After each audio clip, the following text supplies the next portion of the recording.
What's up, guys? I'm back. I'm Doc Holliday, and I realize I can't do this one for the shorts. I wanted to, I tried, but I can't compact it into a 1-minute video. And this one is going to be controversial. I'm going to have some critics on this one, some angry people, some people that disagree.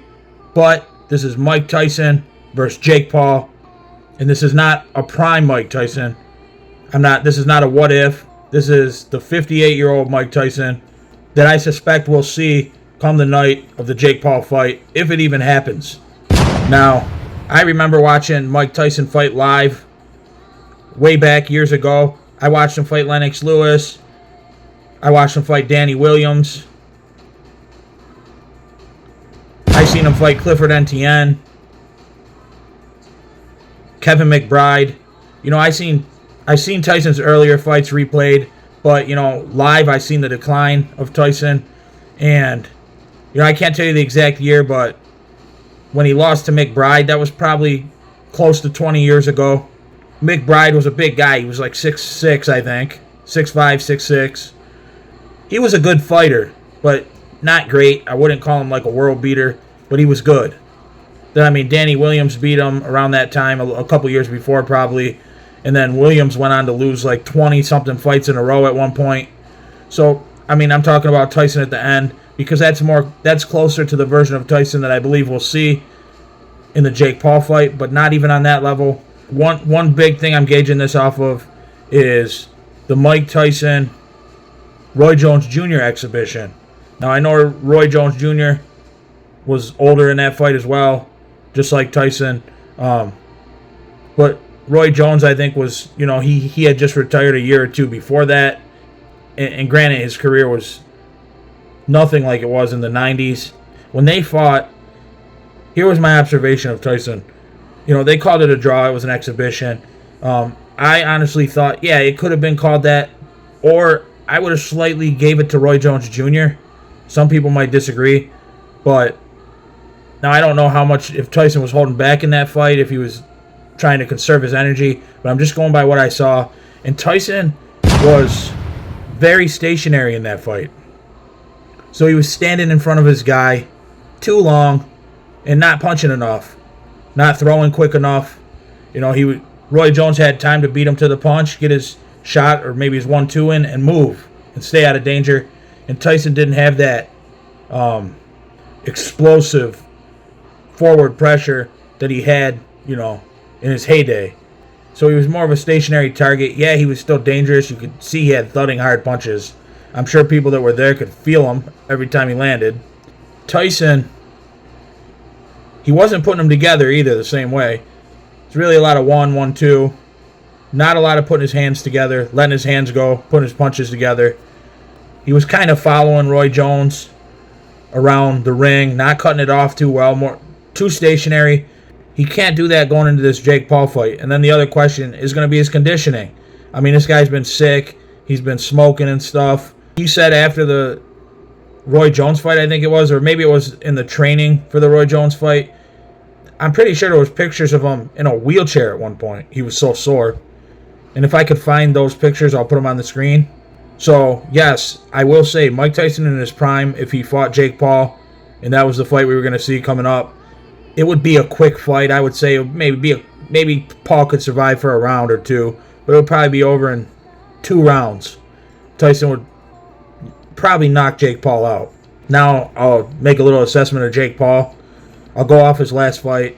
He fought Mike Perry. Now Mike Perry is like a bare knuckle. I think he has some BKFC championship or something, but either way he was like undefeated in the BKFC. 3 or 4 fights. 5 maybe. I can't remember the exact amount anymore. And then obviously Mike Perry has a UFC background as well. Actually, I think Mike Perry even had one professional boxing match. I believe I seen that on Boxing Rack. And it may have been just 1 loss. Against Jake Paul, Mike Perry, he was really stationary.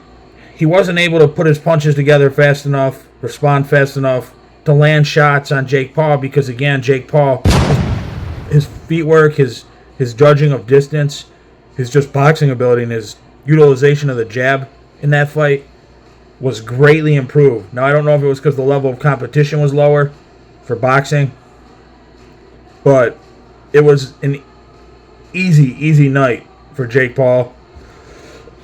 And Mike Perry is an aggressive guy, strong, pushing forward. No, he doesn't move his head a lot like Tyson would. But then again, even in the Roy Jones fight, Tyson still moved his head, but he wasn't as obviously effective like he was when he was younger. Jake Paul just picked apart Mike Perry, and Mike Perry, it was the same issues. Too stationary, standing in front of Jake Paul too much, following him around, waiting too long to get his shots off, and it was enough for Jake Paul to keep Mike Perry on the end of his punches. And we've seen Jake Paul take some shots, not Mike Tyson shots, so I won't jump the gun on that one. But he's not just some chump out there that can't take a punch at all. But we also have to consider the level of competition that Jake Paul's been in there with. I realize that. But I also give him some credit where credit's due. And if you just assess him in there, you can see how much he's improved with his boxing ability. That brings me to fight night. What do I think is going to happen? Not what I want to happen. Because what I would want to see happen is Mike Tyson get the W, ride off into the sunset. But I don't think he's going to pull off a decision win. So it would have to be a knockout. But here's what I think the more likely scenario is. Because it's only 8 rounds. And I believe somehow they got it to be 8 2-minute rounds. I know Tyson's going to have to come out aggressive, and that's probably going to be the game plan. Will he blow his smokestack? Will he run out of steam? That's definitely a good possibility, because in the Roy Jones thing a couple years ago, man, those guys were sucking wind. It seemed like they really had to push to finish that thing, and I'm pretty sure it was a short exhibition. I don't remember how many rounds. So what I see happening is I see Tyson going in there and maybe not being overly aggressive, because he will run into shots. I see him following Jake Paul around the ring, kind of in the fashion that Mike Perry did it. Maybe a little more effectively. Maybe it's going to be scarier pressure, certainly in the start of the fight. But I see Jake Paul, I see him using that jab even more effectively. I see him using his feet work and really trying to put an emphasis on keeping a certain distance from Tyson. So I see him trying to keep Tyson on the end of his punches, getting that jab off, and then sometimes Tyson's going to probably run into that right hand. I see them working, 1-2, move. 1-2, move. Jab, move. Maybe put a few more together. Keep moving. His cardio is going to have to be on point, and they're going to have to fight a perfect fight and do this, but they only have to do this for 8 rounds, 2 minutes each round. Now, can he possibly hurt a 58-year-old Mike Tyson? That's the thing you guys got to remember. Tyson's 58. Yes, he's Mike Tyson. Everyone says, yeah, but he's Mike Tyson. Yeah, that's true, but he's human. He's human. Jake Paul's probably they're going to train harder than they've ever trained to go into this thing. They want to get the W. They want Mike Tyson on the record. So that's what I see Jake Paul in there doing. Putting his punches together, moving. Not really planting his feet down too much and mixing it up with Tyson. I see him trying to put on a boxing clinic. But when you look at this thing for what it is, it's a 58-year-old Mike Tyson that's been out of the game for a long time. And Tyson said it himself, he's basically an amateur again. Hasn't done this in so long. Something could happen that might have put you in peril. I was afraid I might get hurt. I didn't fight in 20 years. He only stopped fighting for 3 years. I'm afraid I might get. Why nobody care about my ass? Well, that's typical, right? He been fighting 15 years. He stopped fighting 2 years ago, and everybody worried about his ass. Nobody thinks that a giant is going to fall. I haven't did this in 15, 16 years. I'm not a giant. I'm a beginner. And he's fighting a guy that this guy's whole life right now it revolves around boxing, improving something, building up a record, and just trying to get these biggest fights he can get. Maybe it's all just for big money, but the guy definitely has passion in it, or he wouldn't be doing it like this. This is what I see happening. Either Jake Paul wins a decision, or because Tyson's so old, so removed from the game, maybe even a late round stoppage. This is a short rounds, only 8. So maybe like 8th round stoppage of Mike. I could see it going to distance. I could see it going all 8, to the shock of a lot of people out there, because I hear what people are saying. but more of the casuals, to the shock of them, Jake Paul pulls out a decision win. Or, like I said, I think it's even possible that Jake Paul can get a late round stoppage on Tyson. Tyson's been in there, he knows it, so I don't think he's gonna be shocked early, even if Jake does have power. Tyson's felt power, so that's what I'm going with: a late round stoppage win or a majority decision win for Jake Paul. Now, I think I really broke down why I believe this to you guys. If you agree, disagree, let me know in the comment sections.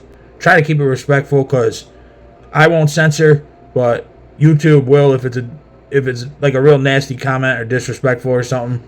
They just take it down, But this is just my opinion.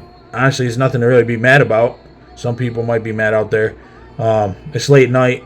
I'm tired. When that fight happens, I'll actually watch it, because it's Mike Tyson. You gotta watch Tyson out there. I hope Tyson shocks the world, but I hope Tyson takes the W, rides off into the sunset, and now I'm gonna go hit the hay.